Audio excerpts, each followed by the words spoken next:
ہر سال میرا مولا رمضان کا مہینہ اسی طریقے سے گزارتا ہے کہ تقریباً علی کی 30 اولادیں تقریباً 28 سمجھ لیجیے، روزانہ ایک ایک گھر میں افطار ہوتا، اور ہر سال رمضان آتا ہے تو وہ تیاریاں شروع ہو جاتی ہیں جو کل میں نے عرض کیا تھا کہ رمضان کا سلسلہ حج سے ملا ہے، رمضان کے فوراً بعد حج۔ یہ 41 ہجری کا رمضان بڑا عجیب رمضان آیا، دن اور رات گزر رہے ہیں، حج کے قافلے تیار ہونے لگے، مسجد کوفہ میں میرا مولا بیٹھا، ایک بار وہ آوازیں آ رہی جو حج کی دعائیں پڑھتے ہوئے لوگ گھر سے نکلتے، حسن بیٹا یہ کس بات کی کیسی آوازیں؟ اب امامت ساری چیزیں جانتی ہے کائنات آنکھوں کے سامنے، مگر ظاہری دنیا میں ظاہری طریقوں پہ عمل ہوتا۔ حسن گئے اور واپس آ کے کہا بابا حاجیوں کے قافلے ہیں جو ابھی سے تیاری شروع کر کے جانا شروع ہو چکے ہیں، یہ پہلا قافلہ نکل رہا۔ مولا نے کہا مگر اس سال بھی ایسا حج ہوگا کہ سب جائیں گے، تمہارا بابا اس سال کے حج میں نہیں ہوگا۔ ایک بار رمضان کا جمعہ آ گیا، ہر جمعے کو معصومین کا طریقہ غسل جمعہ، بالوں کی تراش خراش، اور پھر جو ہیئر کلر یا خضاب۔ لوگوں نے کہا کہ یا امیر المومنین ماہ مبارک رمضان شروع ہو گیا، پہلا جمعہ آ گیا، آپ نے اپنے بالوں میں اس سال خضاب نہیں لگایا اس مہینے۔ مولا نے کہا کہ اب تو یہ داڑھی میرے خون ہی سے رنگین ہو گیا۔ 18 رمضان، وہی 18 رمضان جس کی رات کو علی کو بیٹی کے گھر افطار پہ آنا، صبح کا وقت ہے 18ویں صبح، ممبر پہ خطبہ دیتے دیتے ایک مرتبہ رکے، کہا حسن بیٹا رمضان کے کتنے دن گزر گئے؟ کہا بابا یہ آج 18واں روزہ ہو رہا۔ حسین کو دیکھا اور بیٹا اب کتنے دن رہ گئے؟ کہا بابا 12 دن کے بعد تو ہم سب لوگ عید منا رہے ہوں گے۔ کہا لیکن تیرا باپ اس سال عید منانے والوں میں نہیں ہو۔ اب یہ اشارے ملتے جا رہے ہیں، چاہے حاجیوں کو دیکھ کر، چاہے رمضان کی تاریخوں کو سن کر۔ پھر وہی 18واں روزہ فجر کے وقت یہ سوال کیا، مغرب کے وقت مسجد کوفہ میں مغربین کی نماز پڑھائی، آج ام کلثوم کی باری ہے۔ ایک عام بیٹی کے گھر میں اس کا بہت عام سا بابا آ گیا، تبھی بیٹی، بیٹے نہیں لیکن بیٹی، خوشی سے اس انداز ہے کہ اس کی سمجھ میں نہیں آتا کہ کس طرح سے اپنے باپ کی خدمت نہ کرو۔ کلثوم جیسی صاحب معرفت بیٹی، ٹھیک ہے، کربلا میں عالمہ غیر معلمہ زینب کبریٰ کی موجودگی میں کلثوم حد ادب میں خاموش رہتی ہیں، لیکن معرفت کلثوم کی بھی اتنی ہی ہے۔ کربلا کا جہاد اگر شروع کیا زینب کے خطبات میں تو ختم کلثوم کے نوحے نے کیا تھا نا کہ مدینہ تو جدنا لا تقبلینا، یہ تو کلثوم کا نوحہ تھا نا، یہ زینب کا نوحہ تو نہیں۔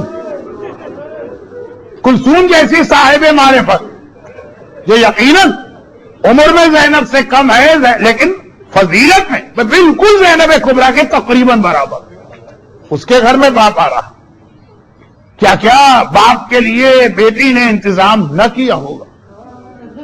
ہم تو کہتے ہیں تاریخ کچھ نہ بھی لکھے تو ہمارا دل کہتا کہ جتنی بھی جائز اور حلال غذائیں ممکن ہوں گی وہ لا کے دسترخوان پہ رکھ دی ہوں گی، مگر نہیں،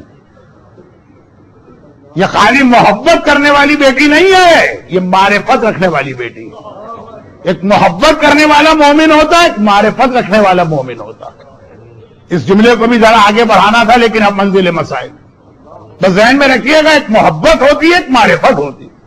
محبت رکھنے والی بیٹی تمام حلال غذائیں جو کوفے میں ممکن ہے لا کے دسترخوان پہ رکھ دیتی، بابا آیا، لیکن معرفت رکھنے والی بیٹی دسترخوان پہ صرف اور صرف 3 چیزیں لا کے رکھی گئی، ایک دودھ کا گلاس یا دودھ کا پیالہ، ایک نمک کا ٹکڑا اور ایک روٹی۔ لیکن علی نے اس دسترخوان کو بھی دیکھا، ایک مرتبہ کہا کلثوم بیٹی تجھے یاد ہے کوئی ایسا دن ہے میری زندگی جب تیرے باپ نے اللہ کی دو نعمتوں کو ایک ساتھ جمع کیا؟ یہ نمک اور دودھ، ان میں سے ایک غذا کو اٹھا لینا۔ کلثوم صاحب معرفت ہیں، آج تو دودھ کا پیالہ اٹھا لیا، لیکن کل نہیں اٹھائیں گی، آنے والی کل وہ انشاءاللہ کل کے مصائب ہیں جو ابھی ابھی آپ نے برادر رضوان منجی کے مرثیے میں سن لی۔ آج ایک بار دودھ کا پیالہ اٹھا لیا، صرف ایک روٹی اور نمک کا ایک ٹکڑا، مگر علی نے اپنے اس دسترخوان کو جو افطار کا دسترخوان ہے اسے بھی تبلیغ کا ذریعہ بنایا۔ خالی یہ نہ کہا کہ یہ علی کے لیے ہے، آسمان کو دیکھا اور ایک عجیب جملہ کا، ان الدنیا اما فی حرامها عقاب وفی حلالها حساب وفی شبہاتها عتاب۔ دنیا بڑی عجیب جگہ ہے، یہاں کی حرام چیزیں استعمال کرو تو سزا، اور حلال چیزیں استعمال کرو تب بھی حساب کتاب تو دینا پڑے گا۔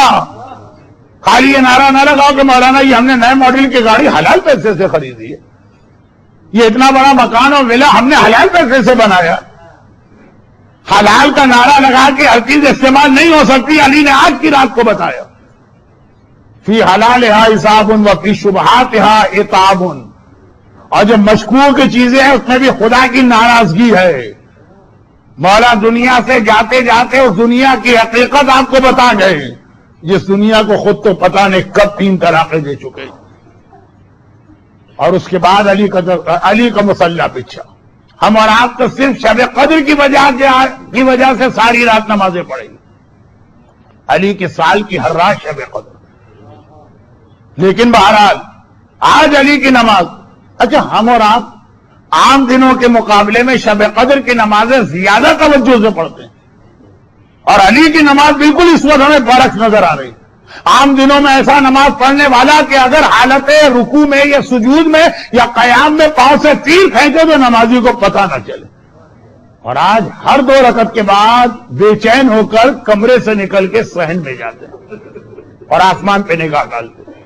وہ نمازی جو اللہ اکبر کہہ کے دنیا و مافیہ سے بے خبر ہو جاتا ہے، آج حالت یہ ہے کہ ہر 2 رکعت کے بعد بے چین ہوتا ہے، کمرے سے نکلتا ہے، آسمان کو دیکھتا ہے، بھی وقت نہیں آیا، یہ کہہ کے واپس آ جاتا ہے۔ کسی کو نہیں پتا کہ مولا کس وقت کی بات کر رہے ہیں۔ کسی بیٹی کے کان میں جملہ پڑا بھی ہے تو سوچا ہوگا کہ وقت فجر کی بات کر رہے ہیں، یہاں تک کہ فجر کا وقت قریب آ گیا۔ سنت نمازیں بعض مراجع کے نزدیک بلکہ اکثر کے نزدیک مسجد میں پڑھنے سے گھر میں پڑھنا بہتر، یہ علی کی سنت نمازیں مکمل ہو گئی۔ اب علی مسجد کی جانب جا رہے ہیں، جیسے ہی چلے تو بیٹی کے مہمان تھے نا، بیٹی رخصت کرنے کے لیے باپ کے ساتھ چل رہی ہے، صحن میں قدم رکھا اور مرغابیوں نے ایک بار علی کا راستہ روکا۔ جہاں سے مجلس شروع ہوئی تھی میں نے وہیں پہ مجلس پہنچائی۔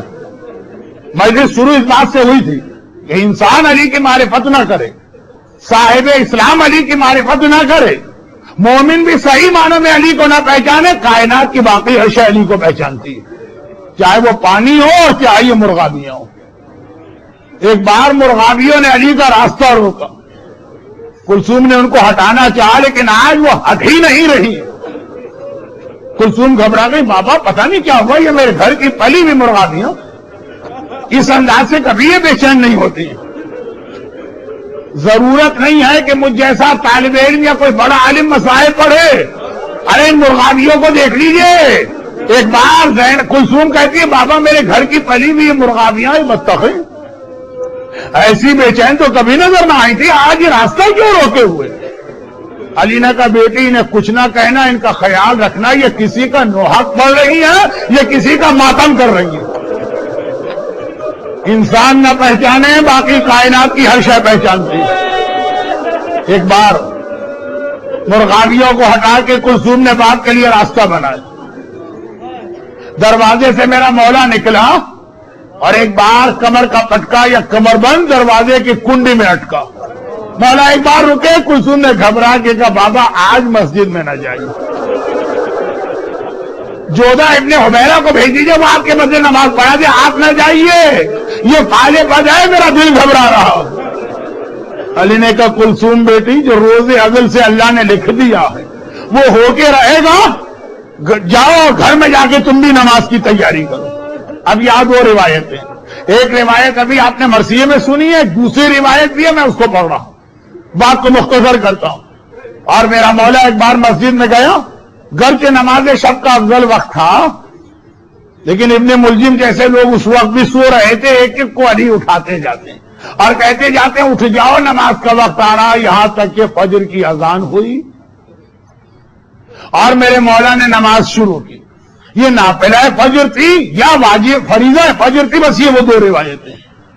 میرے مولا نے نماز جماعت شروع کی، حسن بالکل باپ کے پیچھے، اور ابن ملجم حسن کے پہلو میں کھڑا ہوا۔ ایک بار میرے مولا نے پہلی رکعت کے سجدے میں سر رکھا اور ابن ملجم کی وہ تلوار چمکی جو ٹھیک اس جگہ سر پہ لگی جہاں خندق کے میدان میں عمر ابن عبدود کا ایک بار لگا۔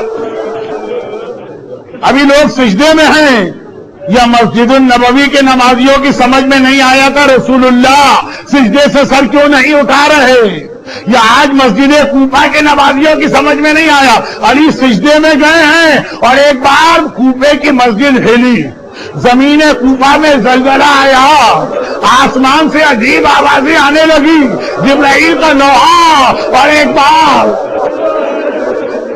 نمازی انتظار کر رہے ہیں سبحان ربی الاعلی و بحمدہ کہا جائے گا، اور بجائے سبحان ربی الاعلی و بحمدہ کے فزتو برب الکعبہ، ارے رب کعبہ کی قسم آج علی کامیاب ہوا ہے۔